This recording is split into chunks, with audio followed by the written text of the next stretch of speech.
Okay, folks, here we go. Here we go. Let's have a good show.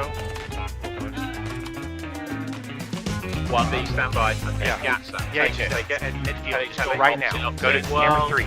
3. Go to the gate. Perfect. Just like that. I'll just go ahead. Yep. Graphics 2 is going to be up for the first. Okay. Take it. Go right there. Go to camera 3. Go. Yep. Go to the gate. Perfect. Just like that. No music. I'm going to hand to Q. Sophie. Wait for it. Wait for it. Wait for it. On radio in the Canal Zone. All right, guys, mic check. Go ready. Okay, Ricky, mic. Yep, I am ready. Wait for it. Wait for it. Willie, mic check. Yep, let's go. 1B, stand by. 10, 9, 8, 7, 6, 5, 4, 3, 2, 1, and we're live. Okay, and go for it, guys.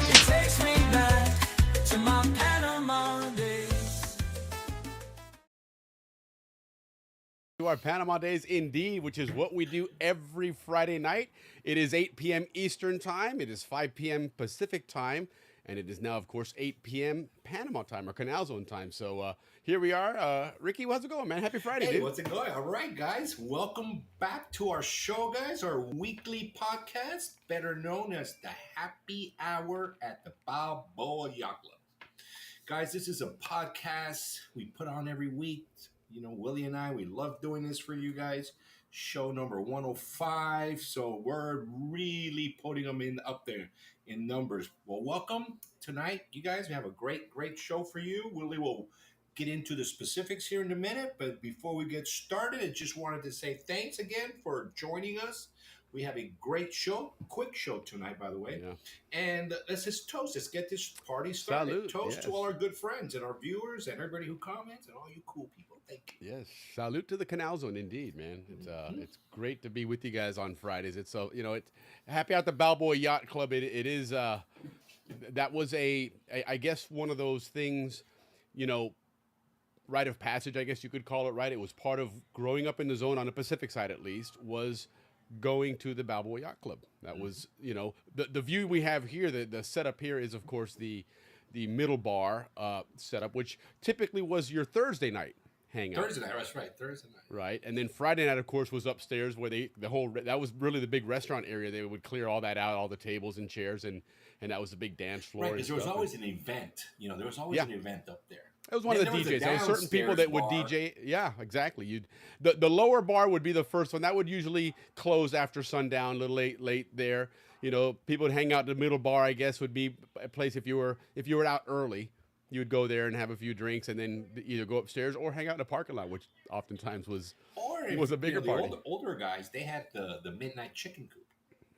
Yes. I never went there. That was off of 4th of July, right? No. It was right next to the yacht club. If you're facing the yacht club, it would be on the left-hand side. It was a small little building there.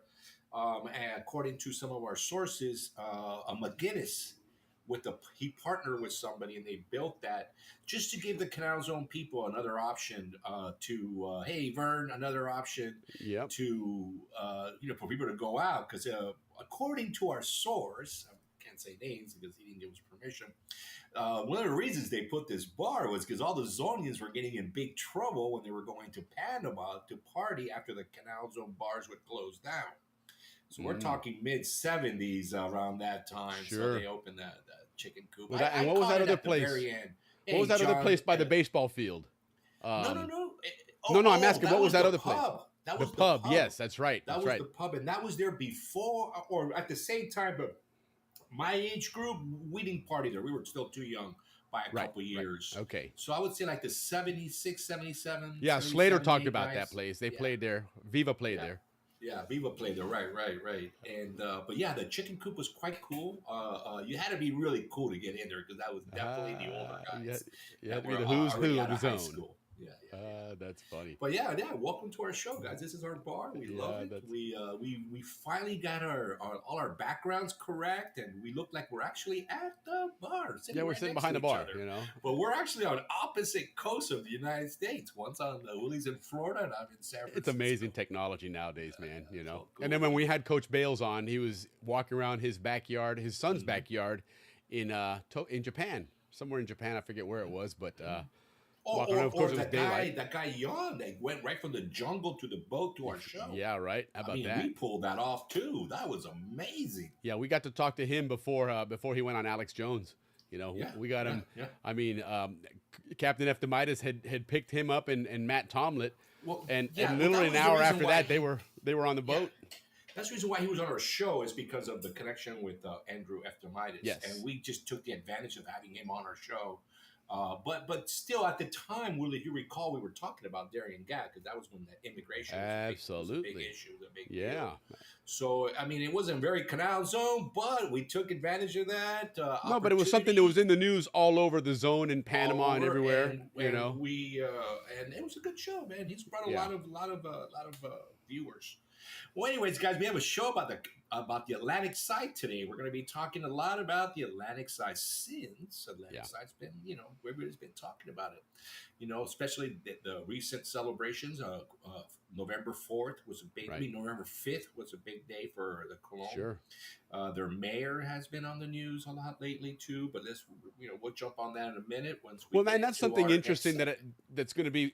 And which Vern just chimed in and said hello, but I quickly threw on Catanzaro's message there because Ricky was talking about the chicken coops. I'm like, okay, look at these great minds thinking alike there. But John and I went there. That's why him and that's why we go with. So you guys, and Jerry and Gerard and Marco. That was. I don't recall that place. So maybe it came and went, kind of quick, but I think it was maybe 5 years. Yeah, well, that kind of makes sense because I'm class of '86, so that would be about right. Yeah. By the time I was a senior, they weren't there. They were there to about my junior or sophomore year. Yeah. Makes sense. Yeah. But no, I was saying is that Vern's going to come on here in a little bit, and with a lot of the news recently with the new ports that are going up and stuff. So we're going to talk to him about what those areas are now, and of course look at the map currently, and he can tell us what that used to be. But I always have these questions, especially, we're getting around Thanksgiving, and most of the time, of course, Thanksgiving, everybody ate at home. But if you didn't, or during, prom or Christmas formal or things like that, Panama City had a lot of great eateries, a lot of places you go to eat and everything. And again, I don't know a whole lot about the Atlantic side. I certainly don't poke fun of it like Ricky does, but, no, I don't. I always wonder, what do these guys do, as far as where were the places in Cologne? Maybe was there in Panama City, for example, there was some areas there that were considered places that you would go, for example, food. What was an area for food? It was like Via Argentina, right? Had a lot of restaurants. Mm-hmm. That was kind of a well-known area there. Obarrio always had a lot of restaurants and the movie theaters and stuff. Of course, Avenida Balboa Avenue had a lot of restaurants there and stuff. Restaurants. Yeah, and so I'm wondering what the Atlantic side was like, what Cologne was like, when you were outside of the zone. Kind of like what Ricky was saying just now that, Zonians were getting in trouble because the yacht club closes and they still wanted to party, and so that's when they decided to set up. Go to Panama, and then just get a bunch of too rowdy down there. So it'd be interesting to find out what that's all about. It'd be interesting to ask him, like, did they have a Napoli's or Yeah, exactly. Because again, there's Napoli's. That's one of those places where I don't care how long you lived in the zone. If you lived on the Pacific side, you had to have frequented Napoli's at least one time. You had to have been there at least one time because I think everybody's been to Napoli's. So what is the Napoli's of the Atlantic side in Cologne? I guess it would be, but. Anyway. Let's say hi to some people. Yeah. Richard's on. Good to see you. Hey, good to see you, Richard. Buenas. I saw something, speaking of guests on and some of our Panamanian guests as well. Nodier Garcia, who's been on quite a few times, he has that PRR history, Panama Railroad history on Facebook and on Instagram. and he's been on the show, and he he has a childhood association with the railroad because his mom worked on what was it, Barra Colorado, wasn't it, the island, I guess, for the Smithsonian, and so she would take the train every day, and they would get off, I guess, in Balboa or whatever, and then from there, do their thing. So he always had this connection to the railroad, and he's made it a kind of a hobby or a passion of his to put that out there. And today He's I like saw the him. historian, yeah. And a really good one. I mean, he put some really great stuff. It's really cool that he also, there's a lot of images out there, and a lot of people use images of others out there, and the nice thing always is to give people credit, right? And he always does. You see at the bottom there, because I noticed today he had some CZ Images stuff on there, which is a great website to get a lot of Zonian images. But Yeah, they were PRR History. Yes, on Instagram and on Facebook, PRR History, Panama Railroad History, a great channel. And today's focus was on the rail cars, the ones that all of us grew up riding on, like, for example, for Rams football going to the Atlantic side. They were that gray and blue color, right? The light blue and a little darker shade of blue or whatever in the gray. And they mentioned that he was talking about where they got those from, and I believe it was from Philadelphia. In fact, let me see if I can pull it up here, but it was really cool because I think they got them in 66 and 67. They decided it was time to upgrade the rail cars because they still had the same wooden rail cars from when they first finished the canal. So those things were going on 40, 50 years of using them, and so he they decided in 66 or 67 was the time to upgrade that railroad and those rail cars. So it was cool because there's pictures there of them unloading them in Cristobal off of the ship, and let me see if he's got it here. Oh, no, the other. That's what I got to type in. Yeah, and from watching his stuff, I also learned that the last trains that we had were sold to Mexico, which are now being used for that railway that goes across to compete with the canal. Yes, absolutely. And here, check this out. Let me see if we got it. Yeah. Leaf.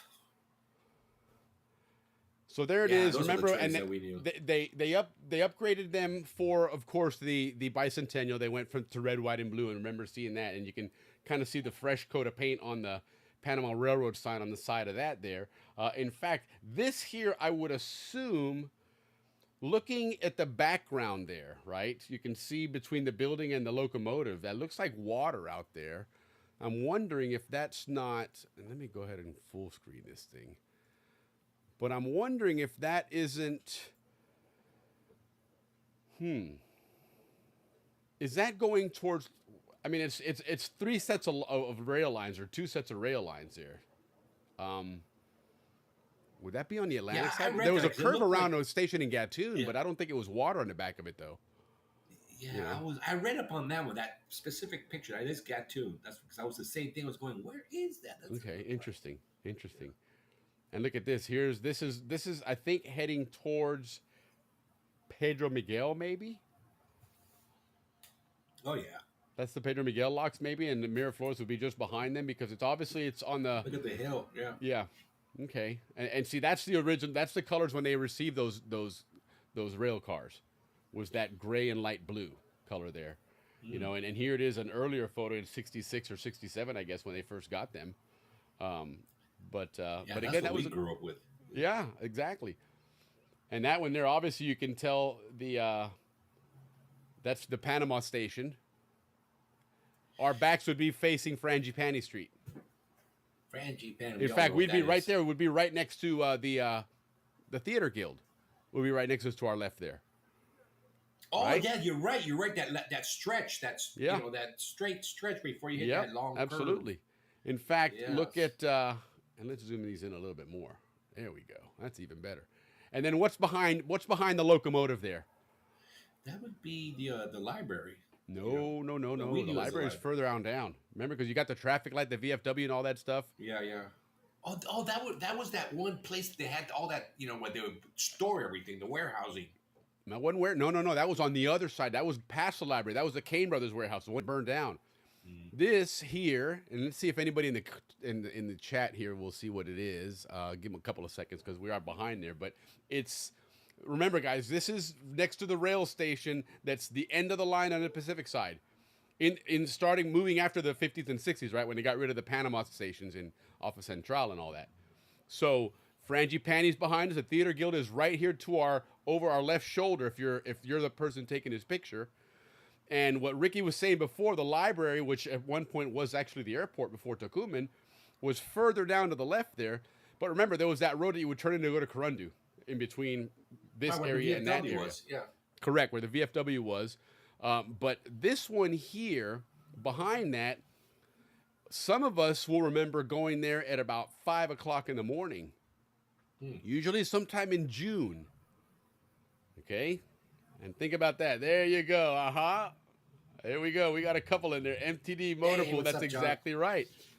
That's where we Motor Pool. You're right. They had that. They had their own little entrance and everything. That's where all the trucks, the buses, everything that was in the zone that was a vehicle. That's where they kept them. Right. And that's where we met up in early June to go on our trips. home leave. And we'd get on a bus and go to Tucuman. Yeah. So. Como no? Wow, man, so anyway, that's and here they are, guys. And this is them unloading it off of. Let's zoom this one out because we were zooming a little too far. But that's in Cristobal, unloading them onto the rail car. And check this out. They have them actually, the I guess what do you call them? The buggies or the wheels, whatever you call them on a rail, are obviously they come disassembled. I guess you don't want those things rolling around on a ship. Those things are pretty damn heavy. Yeah, that makes sense. But yeah, so that was them, and then obviously this is the Guardia Nacional there. So this is now certainly later on when this had all reverted over, and then of course as we learned, the Panama Railroad that we knew ceased to exist and ceased to operate in what, like 1990 something, 96 or something, I think it was, yeah. And again, I learned it from his site. Yeah, exactly. And that now, if you're going to take the rails, if you're going to take the rail cars, if you're going to take the railroad from the Pacific side to the Atlantic side, the main station now for passengers is in Corozal. Corozal, right? Yeah. Which is the last station, right? There's no more Correct. going towards Balboa. Yep, you got it. I mean, there is, but it's a commercial transportation. Yeah, well, and the rail line that's at the end here, where it used to be in Ancon there or Panama, it's just the remnants of the building. The tracks have been all ripped out of there and everything else, so all that's gone. So. Got you. But yeah, so that was kind of cool that they replaced those in the 60s, and yeah. So there they are. So that's PRR history. Look them up on Instagram or on Facebook. It's Nodier Garcia. Great site. There's a lot of stuff there. If you want to look at anything and go back to the days of the zone and the Panama Railroad, he's got some fantastic pictures and articles and stuff on there. He's really is a fan of the Panama Railroad, and he does them well, man. He definitely represents them well. So that's the mail car where the conductor. Yes, that's right. That's what that was. Yeah, that was cool, man. That was cool. It's cool to see those articles and you know. And it's great to see that railroad still thriving as it is. It's a major attraction for visitors that come to Panama. And it's great to see Panamanians that are looking to step in and grab that history and run with it. And grab it, right. There's like a couple of well-known people that are doing history, talk about the history. Once on the Atlantic side, we're trying to get Ralphie because I think Ralphie knows him, to see if we can get him on the show, talk about his experience with the railroad. Yeah. We'll see. Maybe our guy at PRR Railroad can help us with that. Yeah, well, that's going to be, with his fascination with railroads, and certainly he's made the rounds and has a lot of connections, I would assume now, and, he's kind of recognized as that railroad historian. I think it would make sense for these guys if they want to capture the development of basically a transnational, I guess you could almost call it, rail line, which is what they're eventually going to build all the way to the border to Costa Rica. Like our buddy John McGee says, Tommy Moore is a Zonian. He's the number 2 guy there. But the number 1 guy is also Zonian. Yeah. Tommy Moore is the CFO of the company. Yeah. Good guy, class of 87. The Zonians are running this railroad. Well, it's an American company, right? It's they sold it as a private enterprise, Right, then the Canadians bought it. Right now it's Canadian, and then it's being sold, and I'm not sure if it's gone through, but we've talked about it in Bochinche to Merck. I think Merck's buying it. Oh, that's right. Yes, yes, yes. Consolidated moving containers, and that's really what the crux of the Panama Railroad is now, is moving containers And that back new and highway forth. we talk about a lot. Yeah. So It's they moving might as well, stuff they've got one ships side to going the through other. the canal. They might as well put stuff on the rail cars as well. The only thing they're missing is the highway. And truth be told, if they get involved with a port somehow, they're going to be moving containers across the highways anyhow, which guaranteed is going to happen as well. ACP knows they just can't keep building locks. I mean, they could, but that's just not, the way The forward. cheapest The way forward alternative is to add more trucks. trucks. The trains, second one is rail lines, and the third one gas is ducts. canals, right? And so Trucks, the cheapest. Yeah. Yeah, exactly. That's the whole point. Is the canal is the most expensive. You can only add so many more locks. Right. Okay. You can only add so many more rail lines. Less expensive than a canal, but still expensive. You can expand highways pretty quickly, and Pretty you can quickly. certainly add a lot more trucks on a highway. So And it gas makes sense ducts. to add. Yeah, and like Ricky said last week, you're going to have that highway on the West Bank now. That's On the gonna West Bank. it's gonna alleviate a lot of our that traffic. pilot tells us that there is already a highway there, but it's only for emergency use of Correct. paid personnel, like pilots, and Yeah, things like the port that. captain, which he had to do. And it's been there this whole time, and none of us know. Even about it. when The reason why we I found believe it out was is even in because of our Andy. days, if I'm not mistaken. Yeah, it's been around since this. I don't know when, but in the 70s when we were there, Yeah. it was there. Well, he And it's mentioned a- that when he was port captain, remember we had that accident with the ship that in Gamboa that hit the Gamboa. bridge. He was port captain for that, and that's the way you got to there quickly, avoiding all the traffic and red lights and everything else, and just zip on past. Kind Takes of you like right the there, Politburo in back in the Soviet Union back in the day. They had their own Yeah. lane, their own cars, and So when we have Andy back, we're going to do a map, and he's going to show us where that road is because we are overdue for that, Ricky. We are definitely overdue for a Panama Canal Yeah. show. With Captain Andrew. Well, for let's sure. get into some K Pasa, some yeah. announcements. Yeah. So we've got a couple of things going on there.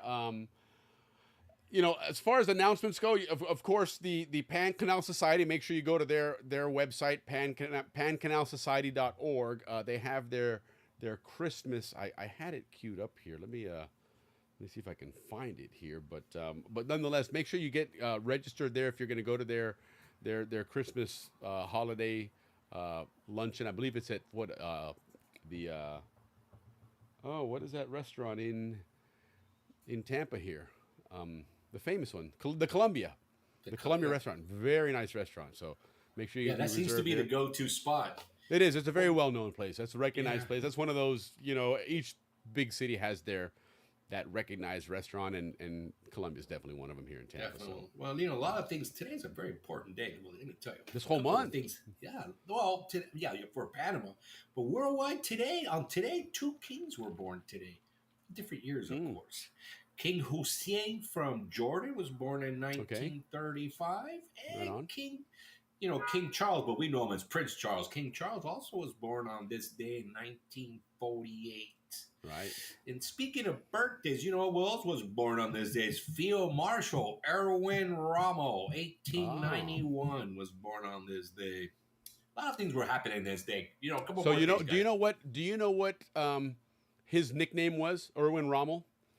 the something rat, the sand rat or the desert rat. No. The Desert Rats were the U.S. combat guys that. Oh, that was a show actually. And that was off of a show, yes. They might have been a squad there, but Yeah. no, he was. But he had to do with the desert.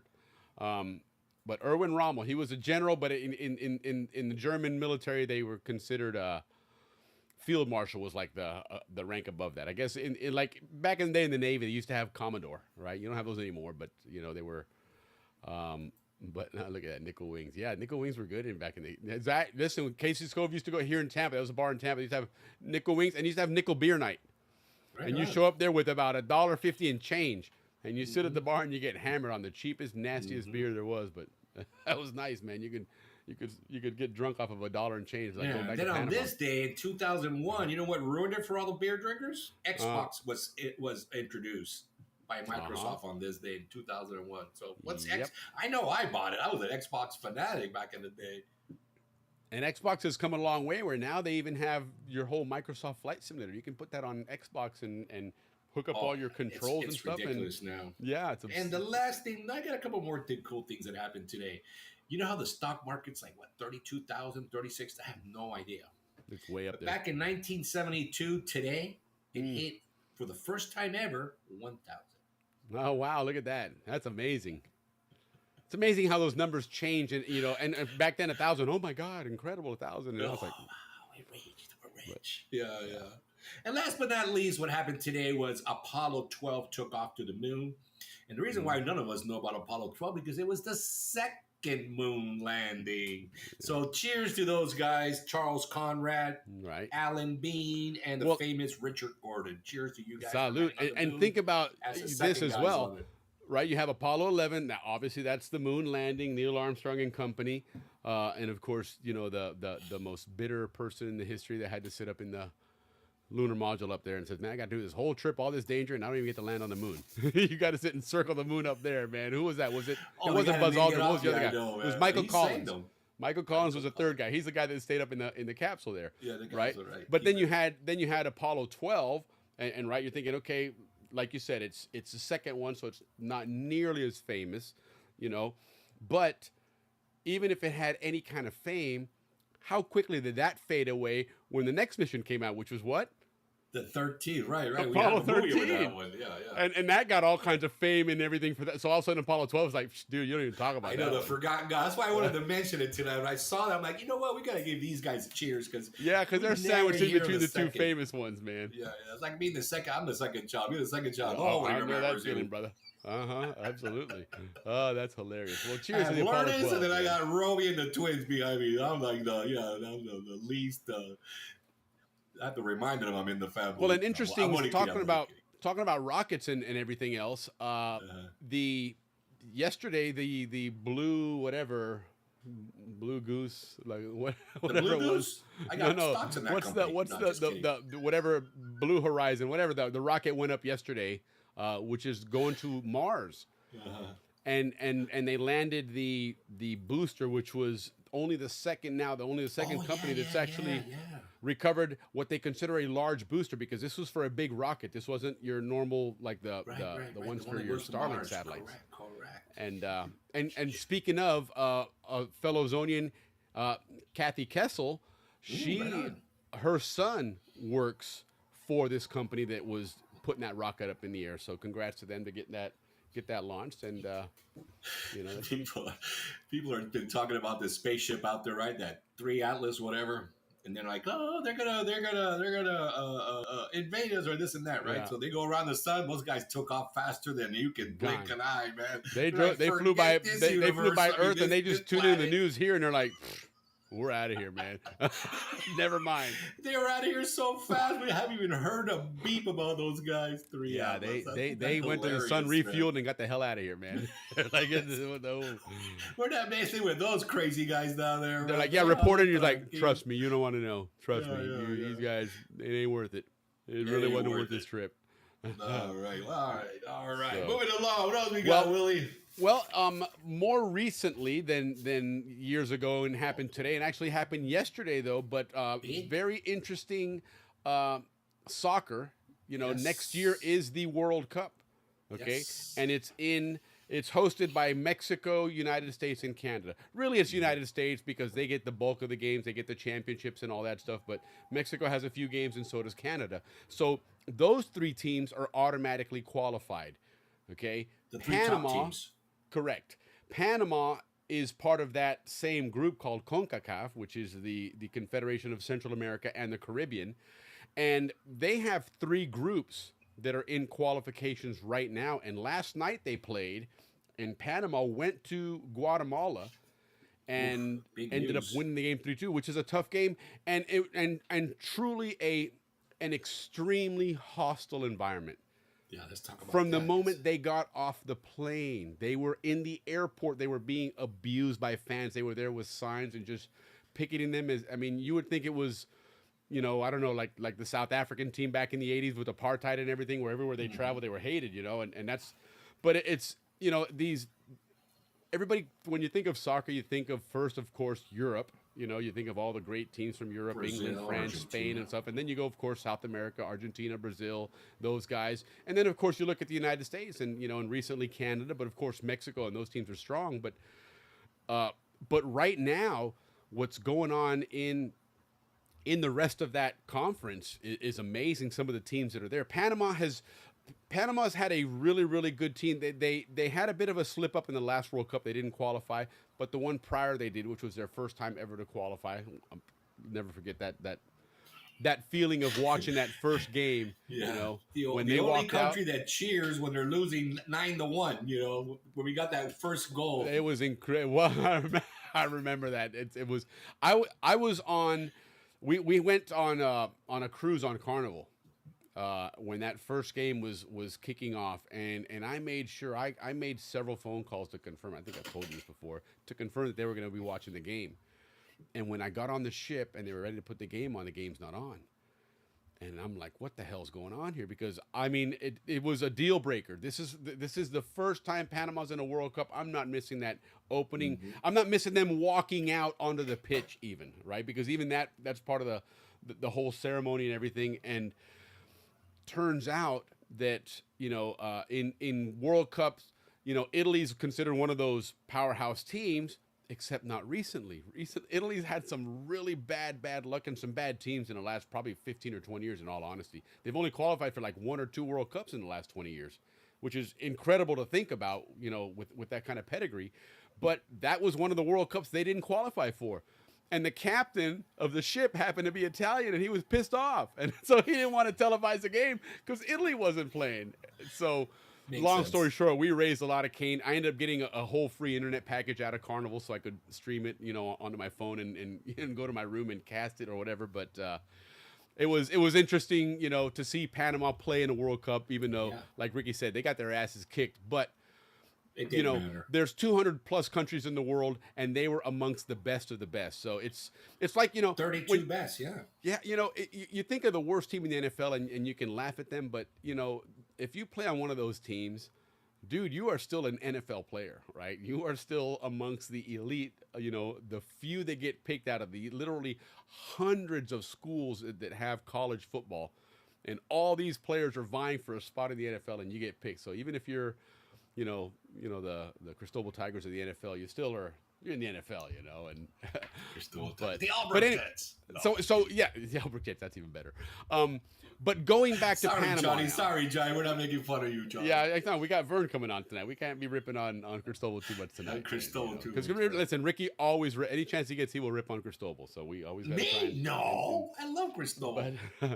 So anyway, going back to Panama now. So they won last night. Okay, but so did Suriname, and that's what's interesting. This group here, there's 3 groups in the CONCACAF region, and what they're doing as far as qualifying goes, the top 3, the top 1 of each group advances, and then they're going to take the next top 2, I believe, and those guys are going to play in a qualifying tournament with countries from Europe and from Asia and Africa and whatever else, and to try and well, that's the way it used to be, but no, now it's going to be a whole new round robin tournament. Oh, I see. Yes. Yeah, okay. So it's going to be kind of interesting, but obviously you would rather qualify now and then have time to prepare, you know, as opposed to being in a qualifying tournament. Do some prep. A wild card round. Exactly. So as it stands right now, Panama and Suriname are tied, but Suriname has a tiebreaker, which in soccer, the tiebreaker is goal difference. And as you can see, the goal difference here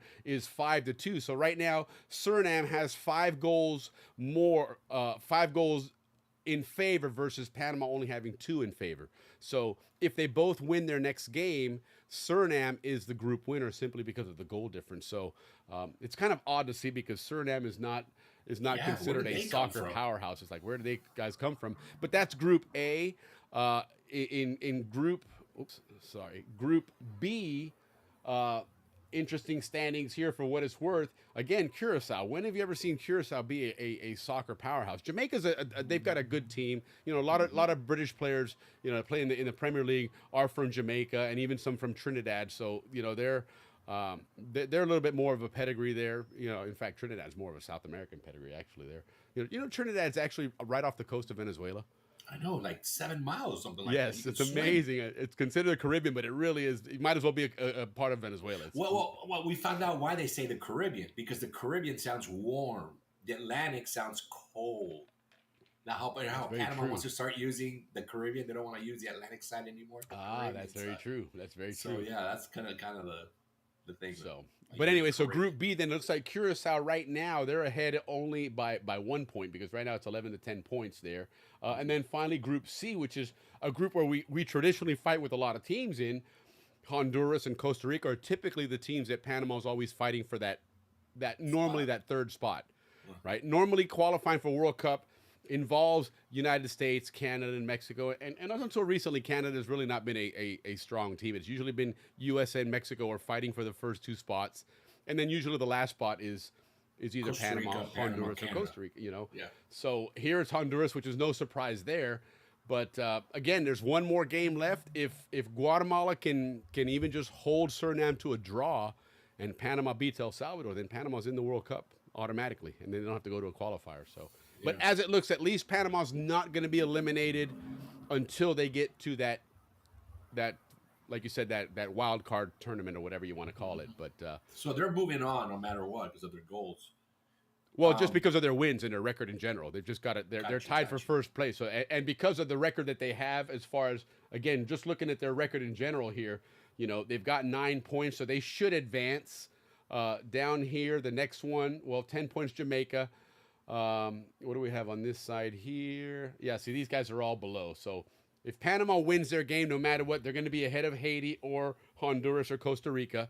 The only one that could be ahead of them would be Jamaica, but Panama would still get, again, that second spot for that wild card. So they're looking good, guys, but Panama's looking good for the World Cup. And it's going to be here in the U.S. So, fingers crossed, if Panama qualifies, we definitely have to do something and get a big group out to go and watch a game somewhere and make a nice big Zonian group to go and meet together. It'd be a cool, fun thing to hang out together and then go watch a Panama World Cup game. We are a subculture of the Panamanian. We are indeed.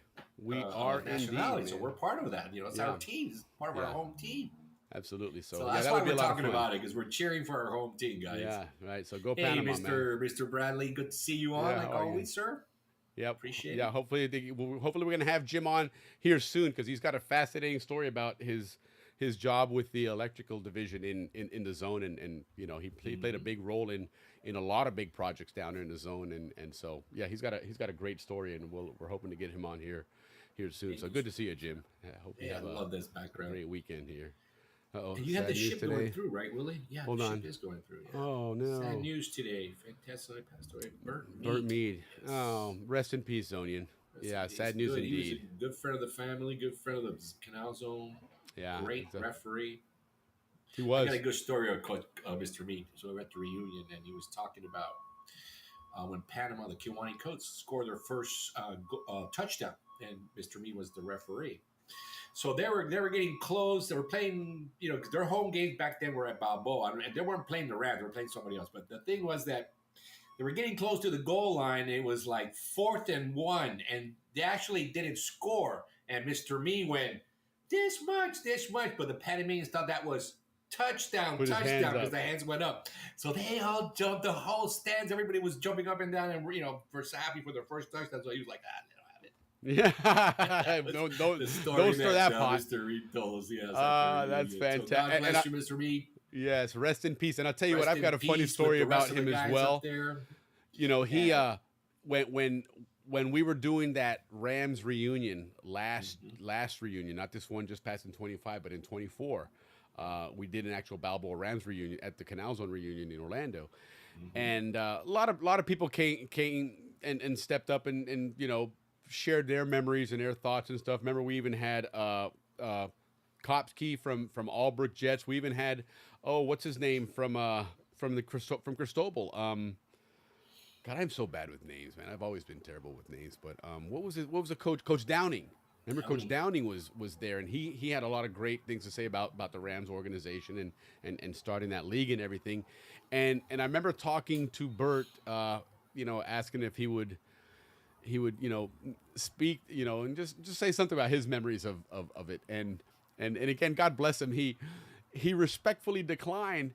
But the reason he declined, which is kind of you can kind of chuckle about it now, was that he was so hell bent on being viewed as neutral that even 40 years later, he didn't want to say anything favorable about one team versus another, and so Right, because he was a referee. You're Yeah, right. Even so though he- he's truly a Balboa ram.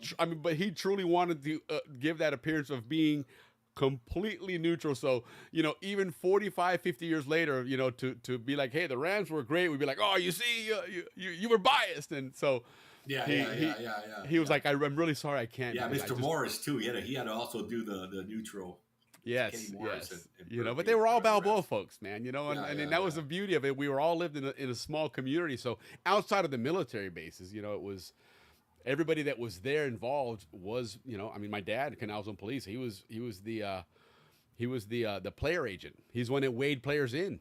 Mm-hmm. And I remember him having to tell a player one time, Clayton, that he couldn't play, even though he Benson. made the weight, because he had run him so bad that they had to help him up onto the scale. And my dad's like, you can't get out there and play like that. You're gonna get that killed. was my out there. age group, Armand Benson, and then he was so weak.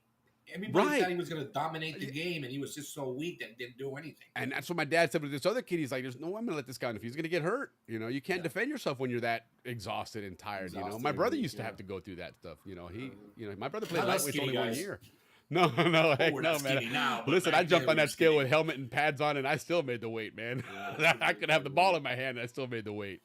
A ver qué más tenemos en la agenda. We're going to move on. Va, pues, mijo, vamos para... Sí, bueno, no hay apuro porque estamos esperando, but que no ha llegado el muchacho.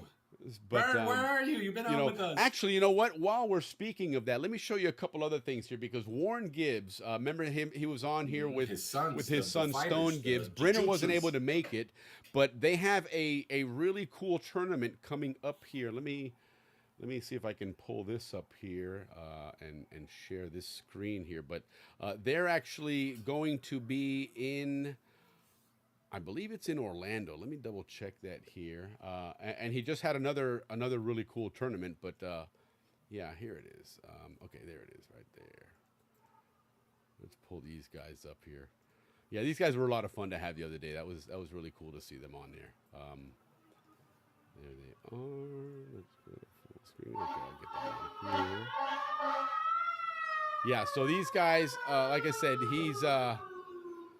they're going to be, it looks like this one was, let me see what he said on here. And okay, this was last week. And you look at this guy. Man, you need to be focused on the fight, not on the camera, because he's about to tell you Is you're that done. the one move that he was telling us about? Maybe that's yes. Well, The crowbar or something. the Kimoran. The Kimura, that's it. The Gamora, yeah. Look, he's definitely this guy. Look at, look at that, man. Okay, so check out this technique here, guys. All right, look at his feet, right? He's got his leg wrapped around his waist, and then he's using the top of his foot and his toes to hook his other leg. And that's the lock on there. And then, of course, the other leg extends to pull his knee in. And then the arms, of course, have gotten, once he gets under that chin, it's over. You're done. Yeah. You'll just, Yeah, I can almost tell what the kids yelling, Uncle! Right. Yeah, and then I guess what they tap, and that's their thing there. Warren, there's Mr. Gibbs right there. That's today, right on. Warren, good evening, brothers. Update from Orlando. Yeah, that's cool, man. So let's see if we got. Oh, there he is. Okay, here it is. Good evening, brothers. Update from Orlando. Yes, you did. Warren. Perfect. All right. So is this what's going on right now, Warren? I know again he's a bit of a lag on the delay here, but yeah, November 14th. So it's happening right now. Okay, All that's right. an arm bar, is what he said. Okay, so arm this bar. So so you that got is this an is happening right arm now. bar, Our okay. Zonian grandkids whooping Yeah. some. Mm-hmm. You know what? Absolutely. Well, and again, they're very proud of having that Panama flag, and they there it display is. that every time, man. So very, very cool. Yeah, There it November is. 14th, They Orlando love Open. it. Right on. Representing. So as we speak, they're doing their thing out there. So all right, let's see what we got here. Oh, Vern can't log on.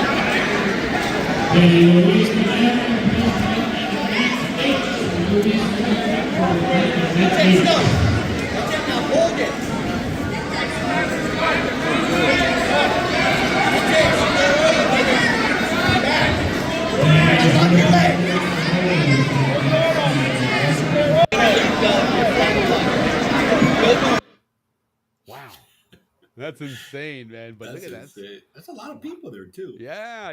That's good. And again, they're talking about going. Look at this, how quickly he goes after him, man.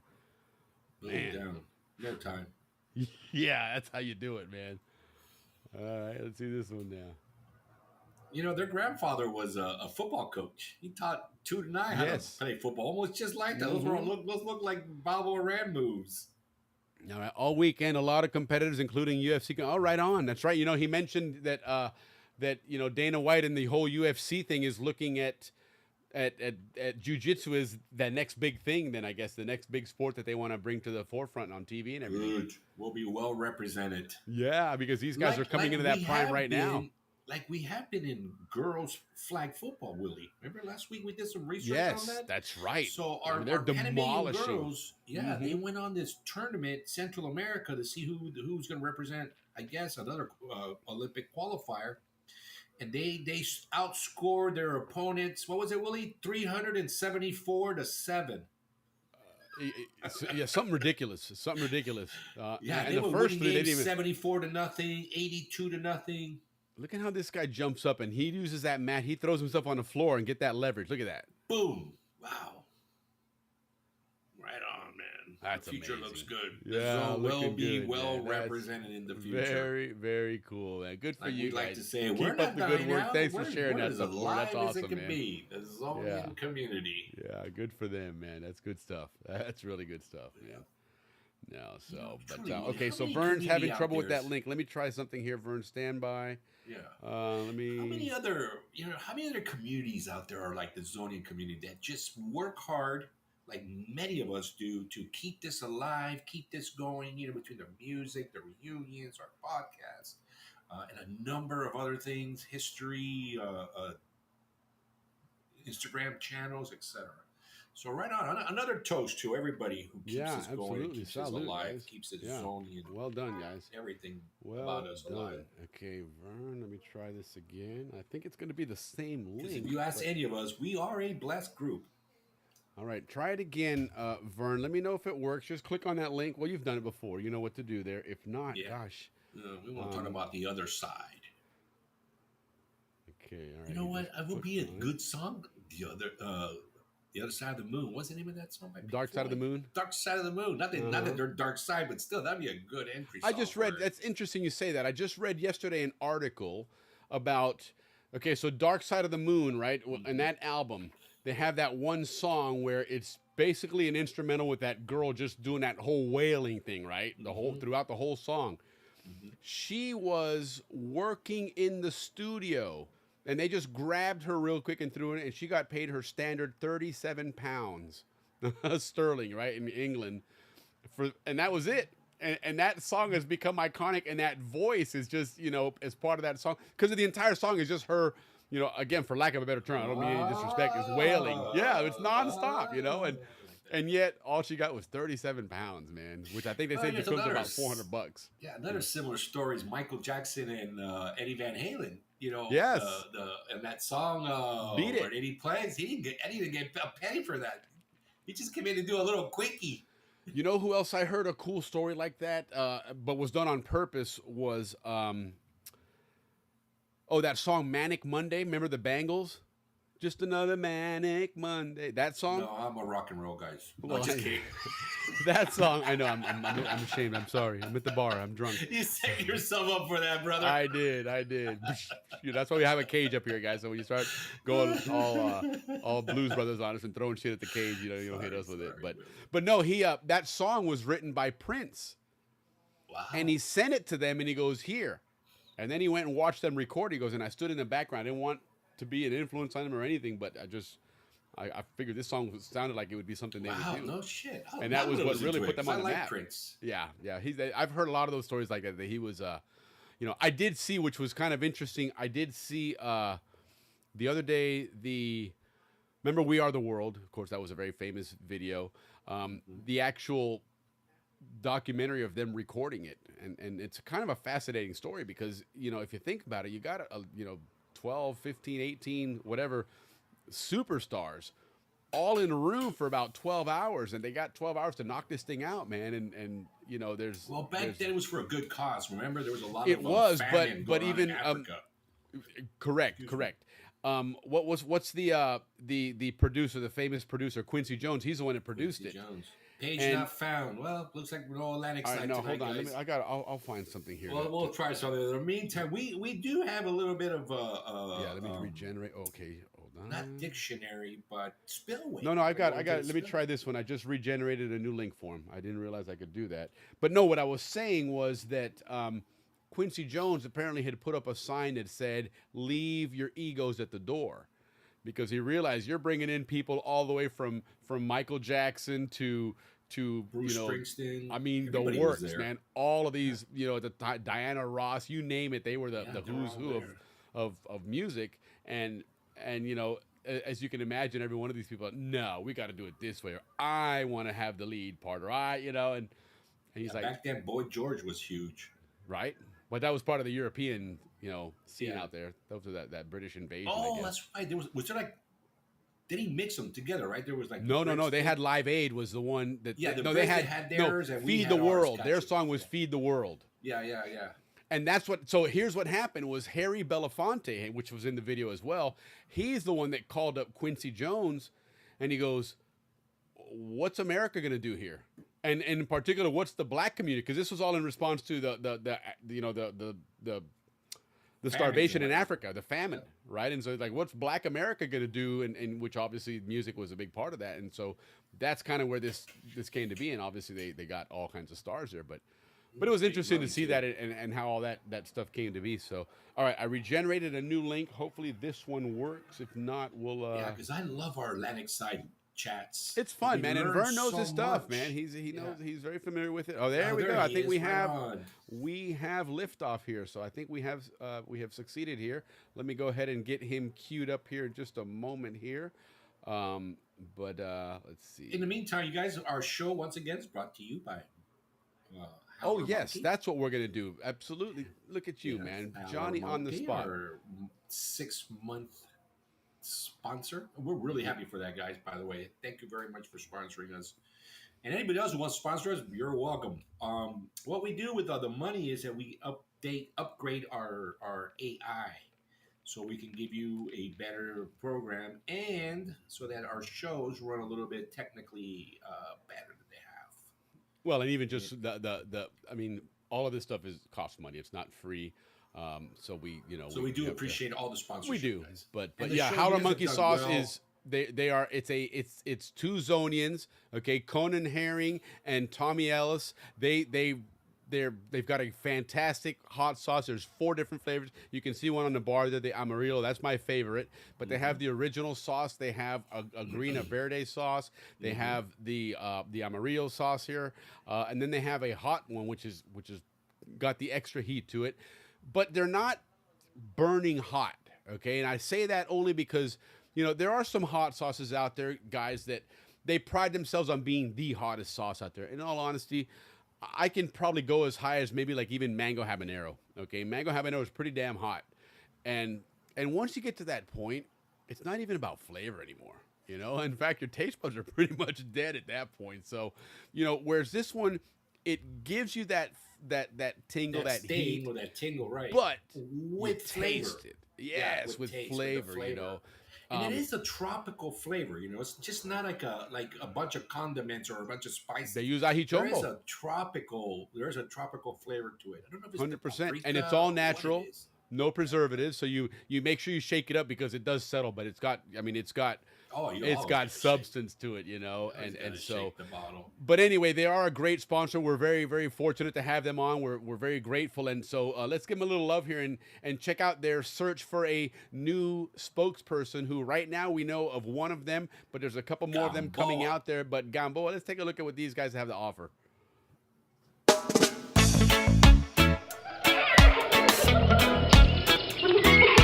Howler Monkey Sauce sent me to the jungles of Panama in search of their new spokesperson, and let's see if we find them.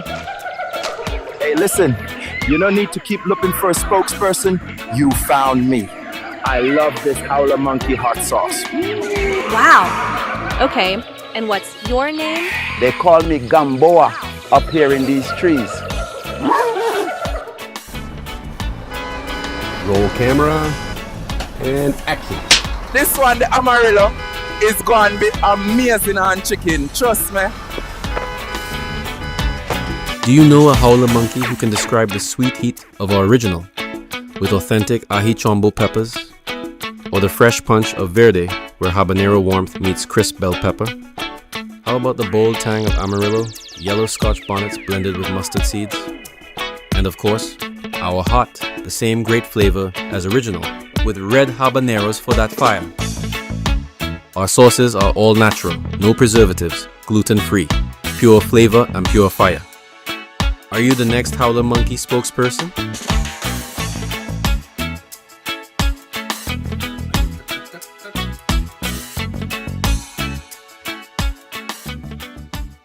All right, there you go. Uncanny flavor. Yes, indeed. And again, my favorite is the Amarillo. That is a fantastic one. They are available on Amazon. If you're in Florida or anywhere in the Southeast where you have a Publix grocery store, I know they're at Publix. I don't know which other ones they're at, but you can get them on Amazon. You can order the whole 4-pack of them. Holidays coming up. You got a lot of good eating. Make sure you get it flavored up right with some Howler Monkey sauce, because it's some amazing sauce, and give some Zonians some love, man. So, but anyhow, Vern Couturier, our Hey, guys. Atlantic side correspondent. Welcome back, man. Hi. I love the background there, man. What do you got there? What kind of fish you got in there? I have an angelfish. I have some mollies, some tetras. There's a few catfish that have decided that they would rather hide than be shown. Yes. They hardly come out, I swear. And a lot of snails. Yes. Yeah. Well, they keep the tank clean sometimes, but then never so often you notice that little pattern there where they lay the eggs, that they stick them onto the glass. I remember growing up, we had a lot of fish down in Panama. You know, something really cool. In the interior, like in El Valle and areas in there, in the rivers there, a ton of swordtails. Yep. And they were wild swordtails. So they had that kind of the greenish color with the kind of the stripes on them. They weren't like your orange ones and your aquarium ones from the store-bought ones, and they were usually pretty big. That the males were pretty good. No, I was hoping that sometime during the time that you would actually talk about fish, because this has been a hobby of mine since I was about 7 years old, and starting down in Panama.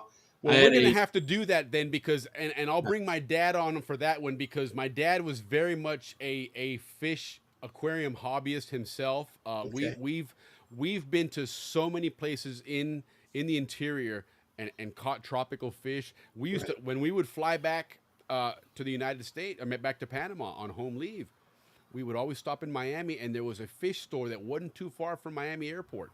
And we would go there and they'd get them. They'd put them in the bag and they'd fill it up with oxygen. And it was good for 3 or 4 hours, which was enough time to get home and put them in the aquarium and just have, a different species. And I remember in Penonomé, the rivers out there, the plecostomus, right? The suckerfish, those things are like 5 and 6 feet long out there. Oh yeah, no, they get huge. Yes, they get huge. Yeah, how big those are. I don't have one of them in my tank. I could. But the problem is that they get big, they get aggressive. Yes. And I've experienced that where they've killed my other fish. Yeah. Yeah. We ended up going, there was a place in the zone right by Corundu Junior High School, the Chinese market. They had a little Chinese market there. Right. And they sold some tropical fish there. And really? That I didn't know. Okay. In the back, there was a little back area there, and I bought 2 piranhas. Yeah. And this is when I was living in Los Rios. We actually at that point had built along the side of the house a bunch of fish pools out of concrete. And I had one of them was about a 4 foot long, maybe 3 feet deep, and maybe a foot wide.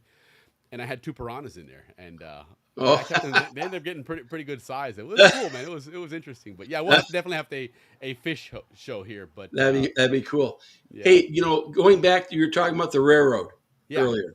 Yeah. And one of those pictures, I don't know if you caught my note or whatever there, but the one that you said, the double track, and there was a building in the background. Okay.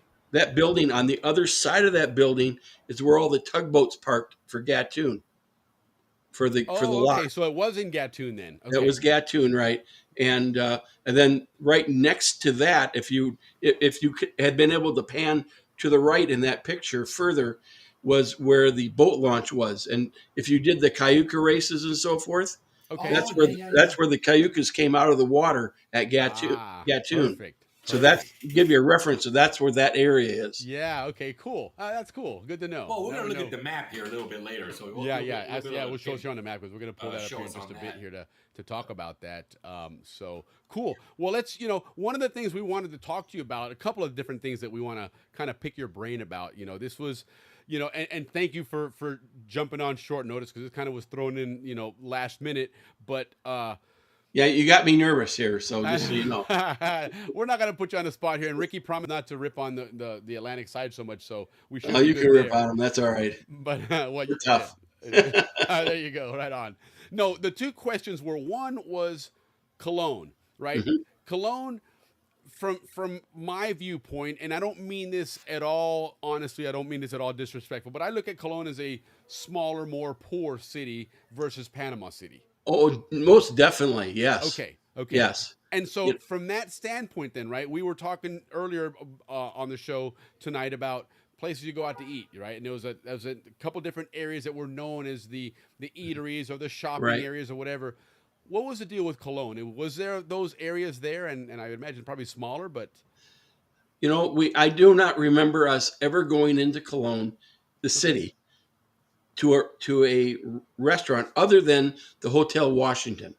We went to the Hotel Washington a few times, and they had a restaurant in there. And that was kind of right next to the zone, though, right? Wasn't it? Well, no, that was out right on next to the bay. That was right out there on the bay. Cologne so to get there. you had to travel all through the heart of Cologne to get there. Okay. So and when I was thinking about all this, granted, I was a kid when I was there technically. Right. And all that. And the thing that I remember was there was the railroad ended right there at the border in Cristobal, okay, at the border with Cologne. And you could, if you were to get off the train at that point, you would be right at the border of Cologne at that time, at least during the 70s. And there was a street called Front Street. And that had a bunch of shops along it. And I don't know, I was into radios, and there was an electronic shop down there. I would go down there and barter with the guy all the time on stuff. I think I must have had a new radio for my car when I got it almost every other year. Right. But I mean, that's kind of what I remember. And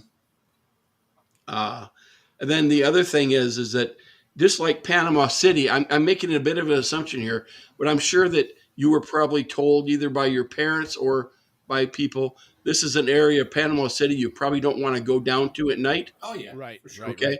Well, Cologne was like that also. There were areas that you were warned, don't go traveling through this particular section and so forth. Right. So prom night, right? Not my prom, but you could go to a prom for the other classes also. Sure. Okay, so I think this was like 1977, Alan Mott and I had dates, and Alan, his father worked for an oil company, so he was an American, but his father was a civilian, and so they lived in Cologne, right along the shore. Okay. And anyways, I drove that night, and I had to go drop him off. Well, we're driving the area that we're supposed to be able to drive through and so forth. I end up with a flat tire. Oh no! Of course. This is at 11 o'clock at night. Yes. At night, no lights. I mean, this was and all that. And I swear, Alan and I. We changed that tire so flipping quick. We were so worried. You're like, I don't need 3 lugs. Come on. We already dropped our dates off. Our dates weren't in the car. It was just him and me. Oh, good. But good, yeah, good. but yeah, that was kind of scary. That's funny. All right, so looking at the map here, okay, and this is what's interesting about the Atlantic side, because unlike the Pacific side, there was a clear distinction between what was Panama and what was the Canal Zone. Right. And one was on one side and one was on the other. And it kind of went that way all the way north along the canal route until you got here to the Atlantic side. And so real quick here, just on the labels here, you see Cristobal, you see Cologne, you see Cocosolo. Okay. But Cologne is Panama. And that's in between Cristobal and Cocosolo. Right. Right. And am I correct to assume then this is part of the Republic of Panama, and this Yep. is Canal Zone, and this back in the day, of course, this is Canal Zone, and this is Canal Zone, right? You got to go back further as far as before World War II and just after World War II, up until 1955. Okay. That upper area of Cologne, so that area up where the Hotel Washington is, where the high school was, or is, I mean, the high school building and so forth, that was called New Cristobal, and that was Canal Zone. Okay, and now where on this area here that we're zoomed in, where's Hotel Washington? I don't. Can you zoom in a little bit more from the very top portion? Keep going. Okay, stop for a minute. Okay, go to your left. See that blue? That's a swimming pool. The Hotel Washington is right there. This one here, this big Yep, building that's here? the Hotel Washington right there. Okay, that building. cool. Ah, there we go. Right on the water. Nice. Oh yeah, yep. We have through in the 70s, quite a few of the classes had proms and or home, celebrations and all that stuff at the Hotel Washington. We would go there for some of our proms and so forth. Interesting. Okay, so now we've got So that sort of mark like on a there, so- Tivoli for us. Yeah, that's what I was gonna say. Yeah, it kind of, it would have been that. The only difference is that the Tivoli, and you can correct me if I'm wrong in this, because I was only in the Tivoli once in my life, as I remember. That's at one least. more than me. But the Hotel Washington is masonry, and I believe the Tivoli was all wood. It was very rickety. I would look at. In fact, I think wasn't it John Huston or one of these guys chimed in one time and said that back in the day when you had those parties at the Tivoli, that building was rocking because it was all wood, man. Well, I know they closed it because of the termite. That's the reason why they got rid of it. They just Well, I'm sure. Yeah. Absolutely. So. Oh, so that's the condition it's in nowadays, huh? Yeah, it doesn't look great. When I was there in 2023, we walked by there. We drove by there, and it looked like it was in pretty bad shape. Okay. Yeah, interesting. It looks like it needs some love. Yeah, definitely. It was an iconic hotel. Remember that? Oh yeah, sure. Oh yeah. Back in the day. It was beautiful inside. The ballroom area was beautiful. Interesting. Yeah, that would be So that would be a New cool thing to Cristobal. get some history on it. That area would be known as New Cristobal. Yes, that was called New Cristobal at that time. Yep. Okay, and so how much of this, because it was still Cologne as well, right? Or was all of this New Cristobal? That was it's hard. But actually, the best way to figure that out is, can you show just a street name view on your deal there? Yeah. I was looking at this the other night after you mentioned about Cologne, and so show the street names. Can you zoom it down to where it shows the actual names of the streets? Well, remember, and keep in mind that some of these may have changed, to Panamanian names now. Well, that's what I'm getting at here, is that the New Cristobal area had names, whereas the Cologne area were all just street numbers. Oh, look at that. You're right. Look at right here. You can see it. Yeah, 7th. Well, that one has, okay, so it looks like there were probably some intersections in there and all that, but yeah.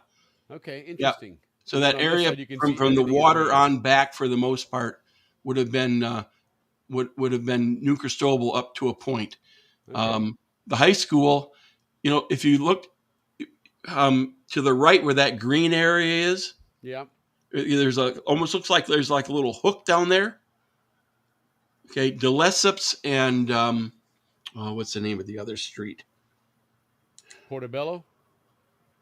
No, but it's near there though. There's you got De Lesseps is this cross street, and then you have Monterrey. Right there. Okay, yeah, where you that right there where you're clicked on your pointer is right now. Okay, that's where the high school was. Okay, why it doesn't show up? So it says that there's a school there right now. It says. Yep. Oh, that's Cristobal. That's you see the campus. Yes. Right. In 1958, when Cristobal moved. Okay. To Cocosolo, Panama was given this, and then at that time a high school moved in there, a Panamanian high school.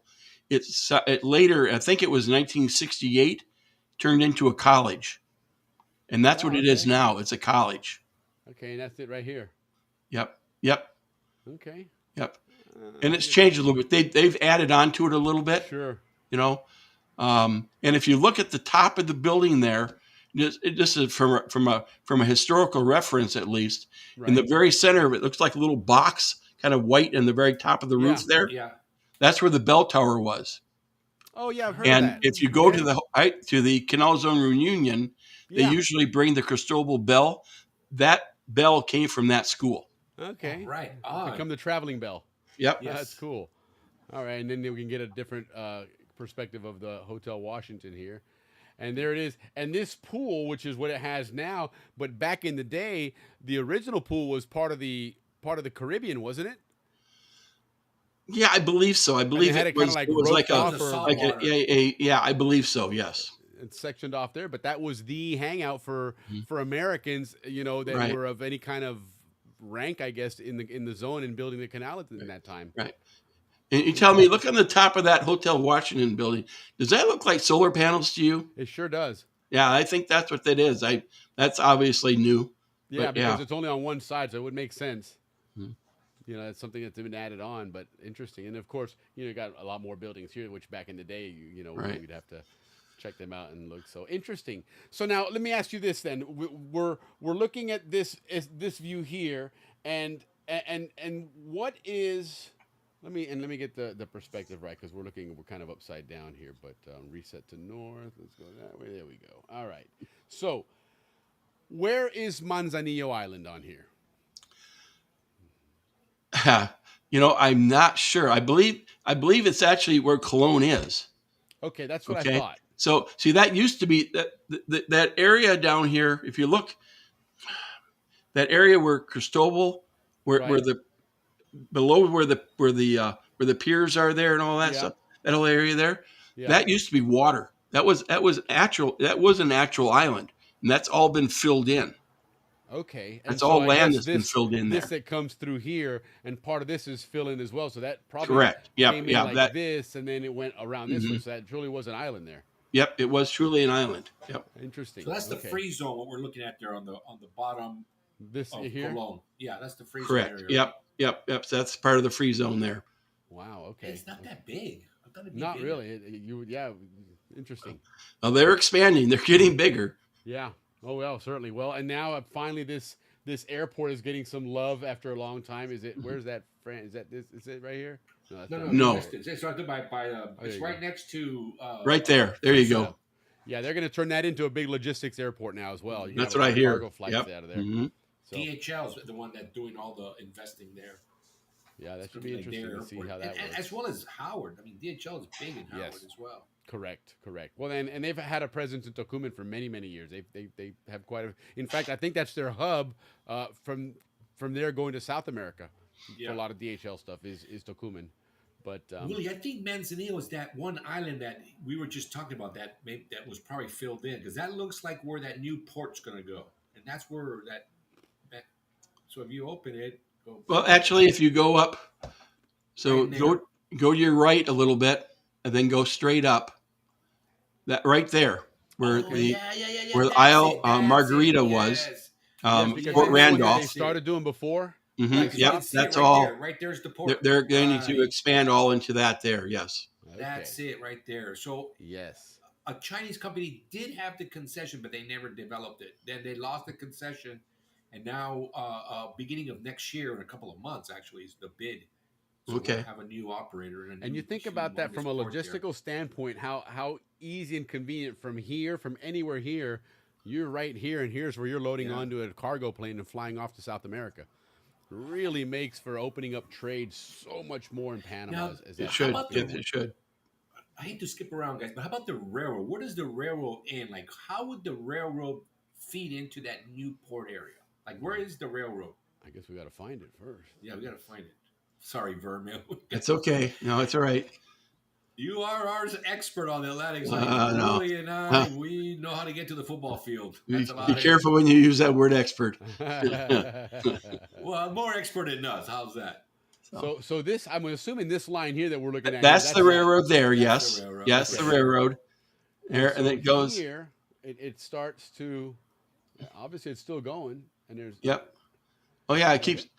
It goes. My understanding is that it does go up to France Field. Okay. but I don't know how though. Yeah. Well, here's a rail line here, still going.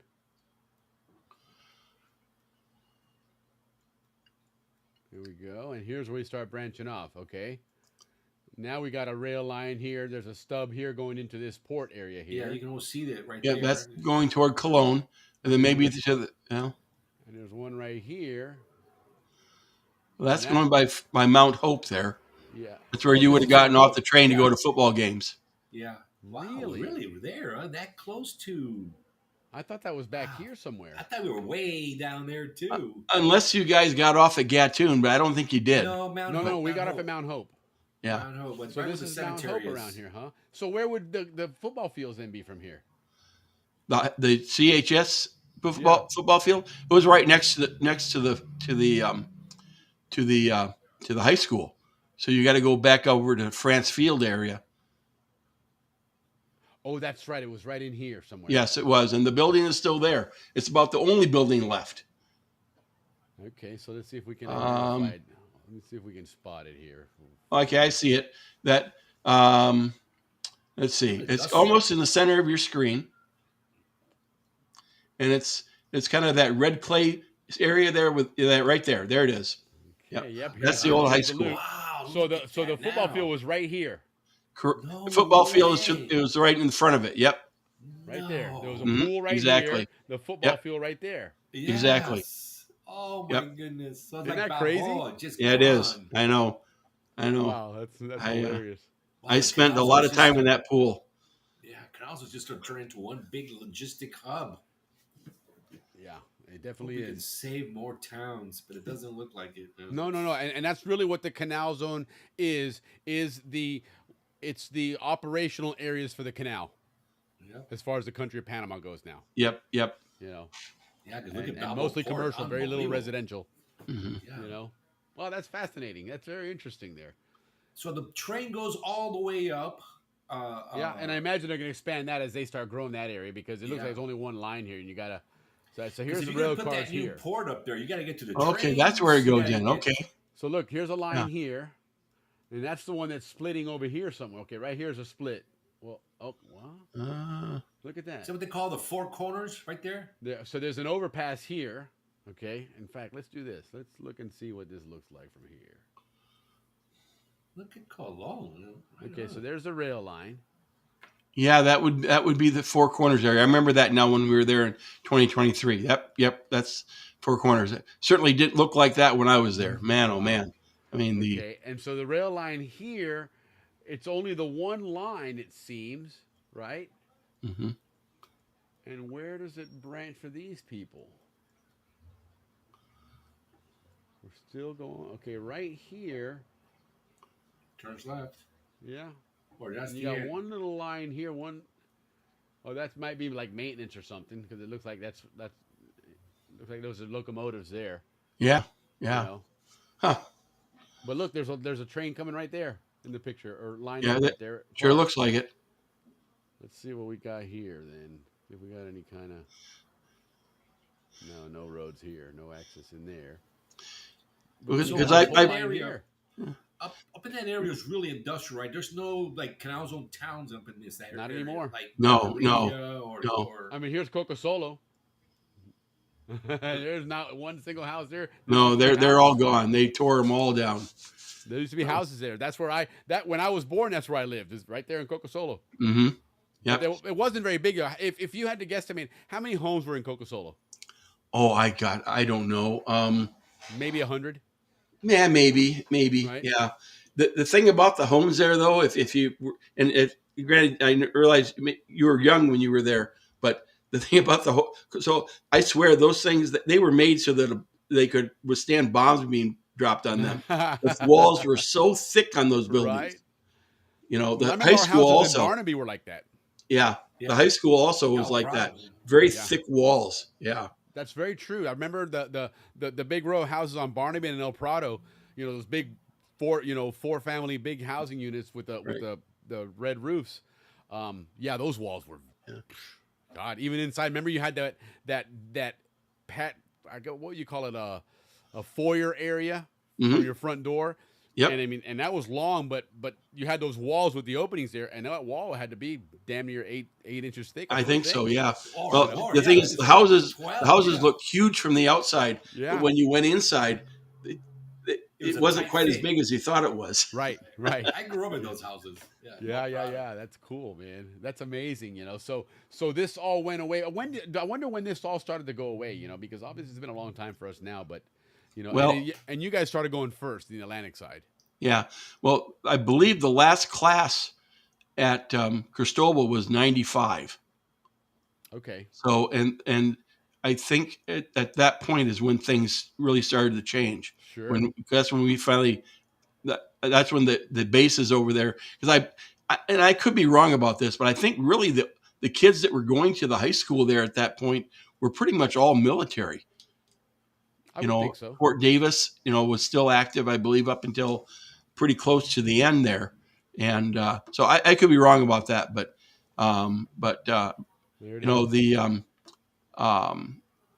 there was a housing area right behind the high school that I believe got torn down also. But quite a few of the teachers lived there.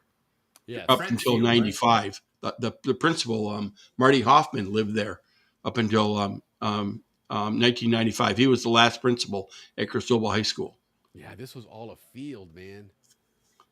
Because remember, the visiting benches were on this side of the field there, and it was nothing but, God, I remember there was sand fleas there. God, when you sat on a bench over there, oh my God, it was awful, man. You went out of there just itching like nobody's business. Man. Do you remember when you got off when you went there, took a bus from the train? Correct. You went down it was called Randolph Avenue, and when you got off Randolph Avenue, you were actually on the taxiway for the old float planes. It was a huge wide road. Yes, that's right. Yes. Okay. Right next to that, right that corner right there, was a huge test building. What that building was that's where they tested engines during when it was an active base.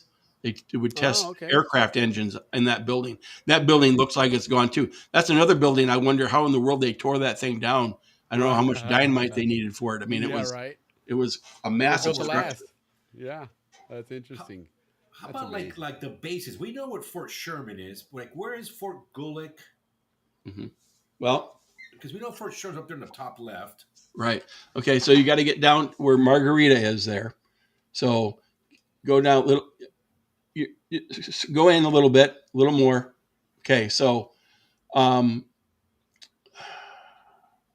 lost my reference here. So this is Four Corners right here. Okay. Yeah. So go down. Okay. Okay. Now we're close. Okay. So, Margarita is on the left-hand side there. Yeah. Okay. Be the left, right. Okay. Yeah. Right. Go straight down now. Well, down though, not up. Yeah. I think. Right there. That's Margarita. This area right here. So that area should be Margarita, the I believe. Of the Pacific, right? Yeah, because look, it says right here. Look, Parroquia Sagrada Familia de Margarita. Yep, there we go. Yep, and then if you go further down, straight down, okay, you will hit Gulick. So Gulick is right there. That next community, that's kind of right there where your cursor is. That's the Gulick area. Okay, and then this is Espinar. I remember Espinar. I remember that name. Espinar was another base. Yeah. Oh, I'm sorry. You're right. This is Gulick, where you're at right now. Okay, that's Gulick. Okay. I'm sorry. I had the wrong. Yeah. So Margarita is expanded. I forgot about that. That's what that other area is, a whole expansion of Margarita. Yeah. Phase 2. Guys, Margarita was like the Balboa of the Atlantic side. Correct. Yeah, and actually, it was a big town. Okay. If it hadn't been, they were back in the late 30s and 40s. They were looking to build additional locks like they've done now. I'm sure they would have been much different, but Margarita was constructed for those construction workers. That's where it started. Up until that time, it was not a city. It was actually it was a pig farm. I mean, that was the only thing that was there was a pig farm. Interesting. And then so they started building there. And then when they abandoned the idea of the locks, Right. They started doing that negotiations I talked about, that treaty of 1955 Yeah. that kicked us out of New Cristobal. Sure. And when they did that, they realized they had to put all these Americans someplace, and All right. Margarita was it. Everybody moved to Margarita and or Okay. Cocosolo, because we had just acquired Cocosolo by that time also. You know, it's interesting if you look at it now from looking at the map here, right? This is what you could consider then the general Atlantic side area, Yep. right? And Margarita, the new phase 2, if you want to call it that, was and Gulick was the southern part of the Atlantic side area, Right. but yet the canal itself was even further south. Yeah. Well, Right. Gatun. Yeah. You know, Yep. versus in Balboa where the canal itself was Right there, yeah. it was, although I guess it was bigger area, but it was stretched out a little bit more because it stretched all the way to Gamboa. But it seems like more of the Atlantic side was just north of the canal itself. And now we're Gatun area itself was then what, this area here? Correct. Yeah. Where the new locks are, Yeah. and those, if you look, those buildings that are in there, Yeah. right between, there are some old houses in there, I understand. Yes. The old movie theater is still there, and the commissary that was there is still there. The Is that what building this is still here, I'm there. assuming? Yeah, Or on this one no, over those here? those buildings with the green roofs to your right. They almost got done in. No, not go further to your right. Right Oh, now, go these up. here. Right there. Those buildings right there along the Okay. the locks. That's where the theater and the commissary were, and the pool was there too. And it looks like that's gone. Okay, and there's a Gatun gym, it says right here. Mhm. So Yep. this, of course, was not here. This is the new lock. Oh no, that was not there at all. That was all the Gatun community right there. They got rid of all that. I was You going to know. say, because this is an awfully tiny community here, but the bulk of it was right here then. Oh yeah, a lot of it was right there. Yep. Okay. Yep. Wow. And I tell you, if you zoom in a little bit further in between the locks, Okay. zoom in. Okay, a little bit more. Okay, now go down just a little bit. Right, stop right there. All those greenhouse buildings right there, those are old houses. And you see Okay. there's 2 houses on the very kind of the bottom left there. These 2 here. Those were coveted houses. Pilots usually got those houses because you had the best view of the lake from those houses. Sure. You can tell, yeah. Sure, and it probably wasn't industrialized like this is now. And Oh, that's no. that's where we would board the cayucos right there. We're looking down from those 2 houses for the lake. The second, Right here? the second Yep, day right of there. the That's cycle. where the boat launch Yeah. was. Yep. That's the boat launch Yep. was. Okay. That's where my And dad and so- I usually put our boat in all the time. Yep. Now, so is this up on a hill? Yes, it is. Okay. Yep. Wow. Yep. Yeah, that would be a coveted area for sure. Oh, that's fascinating.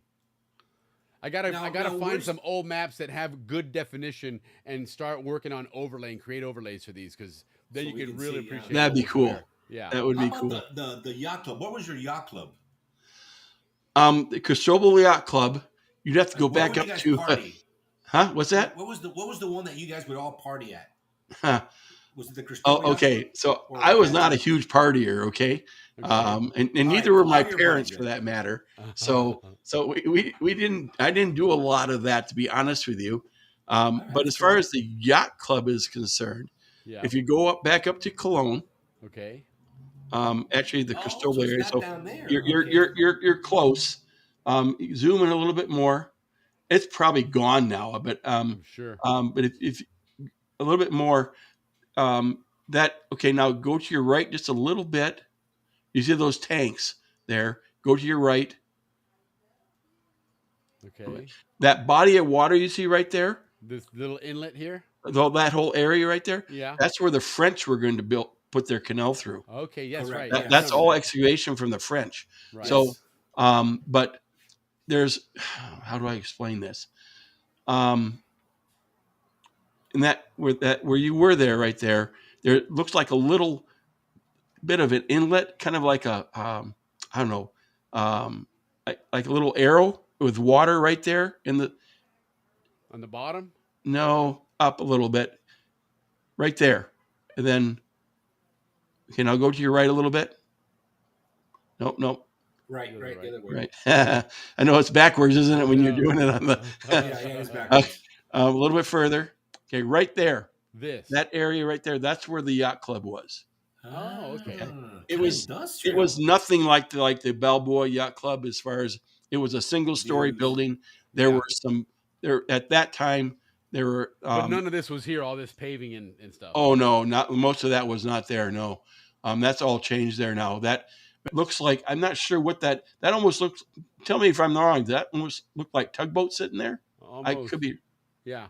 see what I'm saying? for Yeah. sure, those are Yeah, tugboats. that wasn't I don't remember that at all like that. But anyways, people would park their sailboats there. There was a place to park your sailboats, just like over at the Balboa Yacht Club, place to park boats. And so yeah, but I know that's all changed now. Interesting. If I had been thinking about it when we went back in 2023, I probably could have gotten our guide to try to run down there and find out, right? take a picture or two. But yeah, So that was the yeah. yacht Our guide Joe Paulson, when I was down there, his mom was a friend from high school. Okay. Anyways, when we were down in Cologne, I could tell, man, he wanted to get in and out of there as quickly as he could. He didn't want to waste any time there.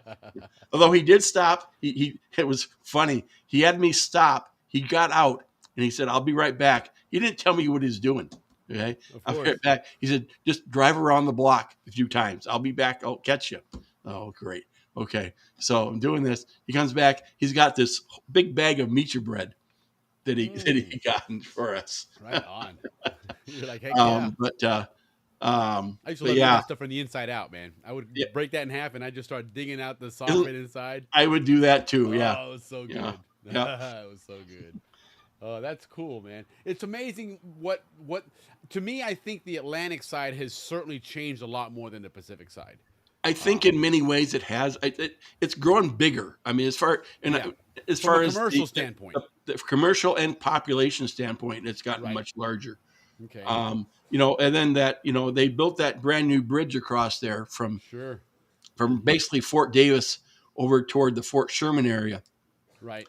They have big plans for that area to the left there. Yeah. I think you're going to see a lot of building going on in there in the future. Well, that's what we were talking about last week, and that's what Ricky mentioned briefly, that there's going to be a highway on the West Bank now going all the way down south, which everything has always been on the East Bank of the canal for whatever reason. Nothing's really been on the West Bank, just few and far between. Really on the extremes, Fort San Lorenzo, Fort Sherman, and then on our end was pretty much just Rodman. But between Rodman and Fort Sherman, there was not a whole lot. Yeah. The biggest change that I saw from my own perspective was that one of our favorite, when I was growing up down there, one of our favorite places we would go and have a picnic out at Fort San Lorenzo. Okay. The fort out there. Right. And I need to send you some pictures, but in any case, good for the next one. And that area, when that has become a tourist trap, for the lack of another way of saying it. Sure. Yeah, if you look at it, I mean, it does not look anything like it used to. Right. I mean, it used to be overgrown, and they were tunnels that if you didn't bring a flashlight, you were crazy to try to even go into them. And of course, they've kind of sealed some of those off. But a brand new road out there. It's quite beautiful, to be honest with you, but it's not the same. It's not. It used to be, when I was there as a kid, at least, it was an adventure because it was very like Randolph. Also, that was I take my dirt bike out there at Fort Randolph and ride around in there, and it's not the same anymore because of all the construction and so forth. Yeah, I know it's really interesting what's become of these places, and in a lot of you think about the canal zone was set up for practicality, right? It was set up to function as a canal. What we did there was we were there, to support the operation of the canal. It wasn't, you know, there wasn't a lot of commercial enterprise. It wasn't a place to make a lot of money. Whereas Panama is saying, wait, we got a ton of resources here, you know, and they've made it all. Certainly, this whole Cristobal area has become very commercial industrial, you know, and all the homes have been replaced by commercial industrial areas. And then on this side here, they've recognized that, wait a minute, you know, to your point, there's tourism there, but good financial tourism, not just a place to go and hang out. Right? Exactly. It's a place that's actually designed to make money and draw people in with a purpose, and again to promote the country and make it a commercial enterprise. And the same thing goes for the Pacific side. Probably the biggest change in the Pacific side is, you know, outside of the port of Balboa, is what they've done with the causeway. Oh, for sure. The causeway was our personal party hangout for Zonians. You know, there was nothing else out there. Yeah, I mean, this is incredible. There's hundreds of millions of dollars there now, and back then there was. Towards the end, there was a beer stand that was open like on Saturdays. That was about it. You know? I mean, you had Amador Beach, but that was it. Other than that, it was very much a rustic area. But again, its design was, you know, this was a breakwater for the currents to keep the canal operating. These were defensive islands for, you know, military. And then, of course, they put a beach in there, but that was it. There was none of this other stuff here, none of the commercial opportunity that Panama has since discovered, and you know, good for them, man. I mean, it's their country. They've done well with it, man. You know, when I was down there, and I applaud them for the work they're doing, because I think they're trying to solve this problem. But the biggest problem when I was there in 2023 was the traffic. Yes. Holy cow! I mean, it just you couldn't get anywhere. I mean, it was just, you know. You better lay out some time to get anywhere, because that's how it was. Yeah, I can't imagine working in Tucumán Airport. Like when I was back in the day, it'd have to be a 2-hour commute. I mean, that's incredible, you know? Exactly. Yeah. That's just absolutely But that area around Balboa was just crazy every time, because we stayed out on the causeway when I was there. We stayed in a condo that was out there on the causeway. Yeah. And nice.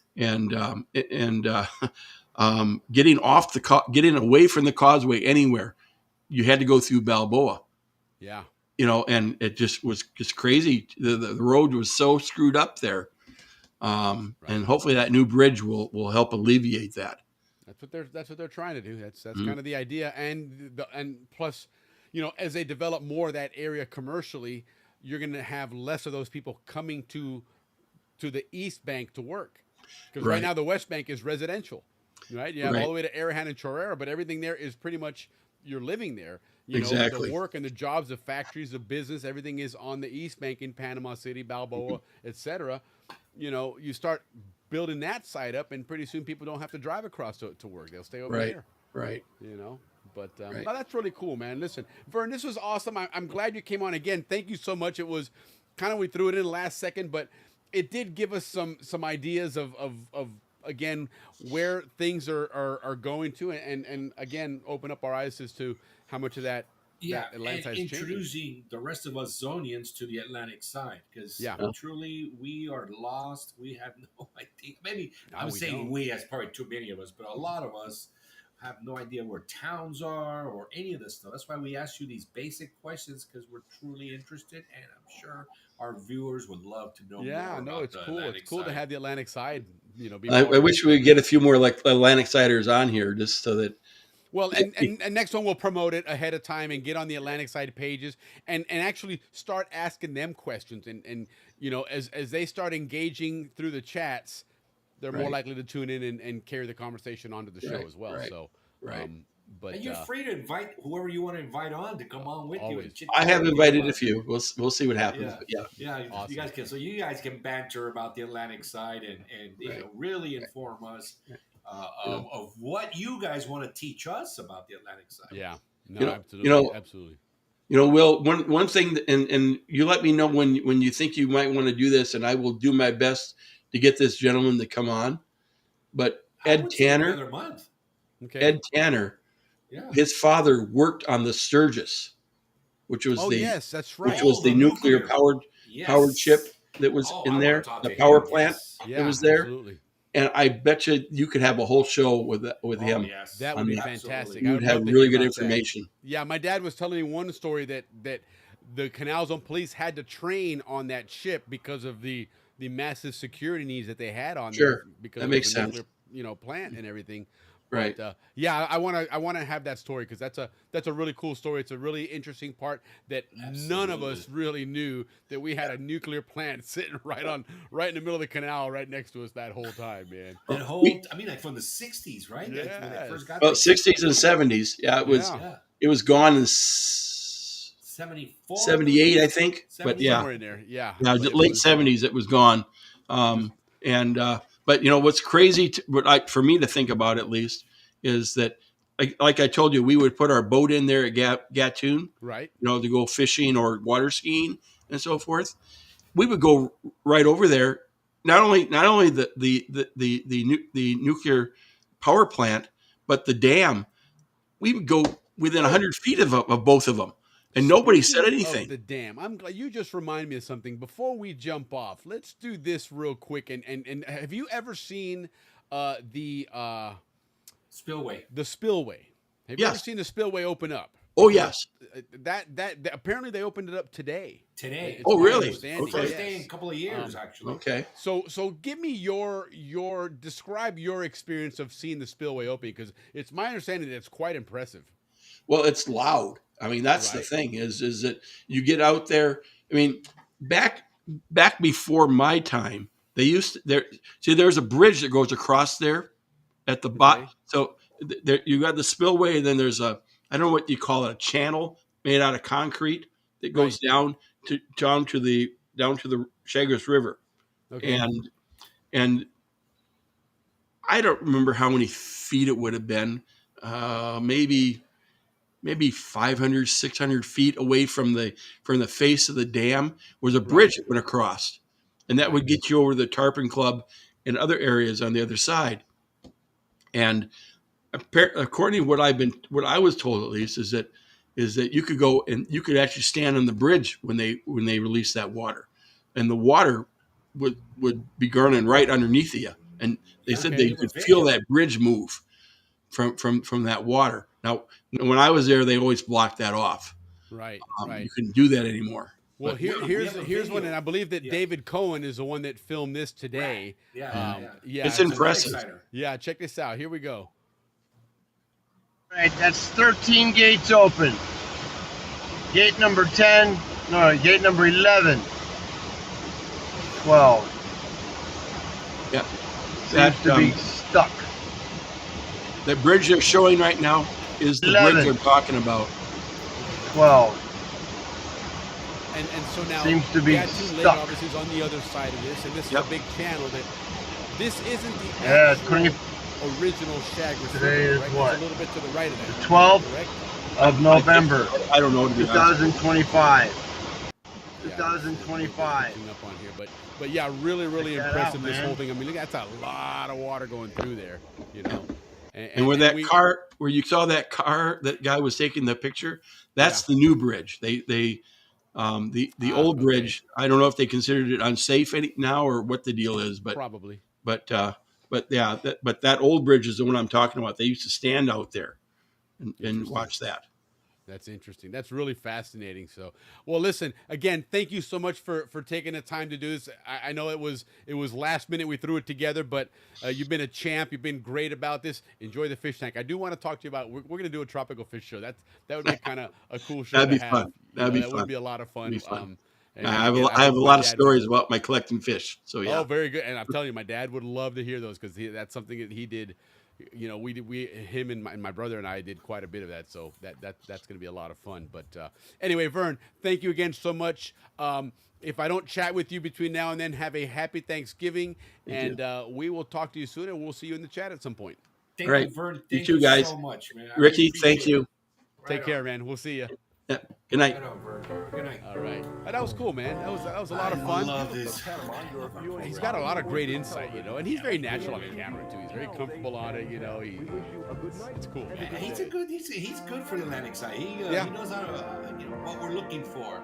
He does. He knows his stuff, man. And it's it's interesting that Atlantic side is something you and I don't know a lot about, but it was a big part of all of our childhoods and growing up, and it really has changed. It's amazing to see that, even the high school building there, but you know, it's kind of hard to fathom that was all just a little while ago, you know, grass and fields and a football field and a swimming pool. Towns and You know, just and a it's all few- concrete and canals and locks and, It's you know, like it's Singapore. Yeah, You know, yeah. let's enjoy our background, our El Prado, our Yeah, yeah, yeah. Sosa Hill, Absolutely. our bridge. Absolutely. This is my favorite part, man. No, I it love is, this man. It's part, really cool. It's a lot of fun to watch this, and you know, it's a nice little intro or an exit video. Exit, you know, yeah. don't forget, guys. Next week, week 3, we're gonna have our Canal Zone dictionary. You know, HB2 will be joining us. We're gonna have some fun there. He's gonna try and challenge Ricky and I to see if we can understand some of that cool Canal Zone lingo from that Canal Zone dictionary from Carl Berg. So, but anyhow, guys, thanks again. Enjoy your weekend. Ricky, have a great weekend and get us out of here, man. Chiva. Guys, when you see the Chiva, it's my turn. Hey, thanks, guys. Thank you like always. We love you very much. Do this for you. See you next week. Salute, everybody. Have a great weekend, guys.